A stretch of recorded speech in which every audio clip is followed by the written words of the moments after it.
آپ نے درجنوں لوگوں کا دل توڑا ہے اور آپ کا خیال ہے میں کثرت سے درود شریف پڑھوں گا تو معاف ہو جائے گا۔ کثرت سے درود پاک پڑھنے کا ثواب تو ملے گا، طبیعت میں مٹھاس بھی آئے گی، حضور راضی بھی ہوں گے، پر وہ جو اس کا دل توڑا ہے اس سے معافی بہرحال مانگنی پڑے گی، اس کی دل جوئی بہرحال کرنی پڑے گی۔ میرے عزیز، نبی پاک علیہ السلام نے وضاحت فرمائی۔ حضور فرمانے لگے صحابہ سے بتاؤ میری امت میں مفلس کون ہے؟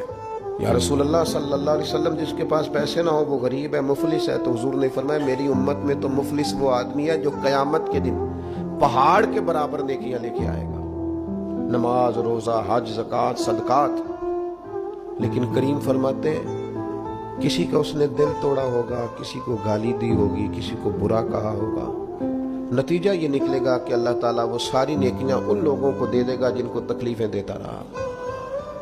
پھر بھی اس کے ذمے حقوق بچیں گے تو اب جن کو تکلیف دی تھی ان کی گناہ اس کے ذمے ڈال کے پہاڑ کے برابر نیکیاں لے کے آنے والا آدمی بھی دوزخ میں چلا جائے گا۔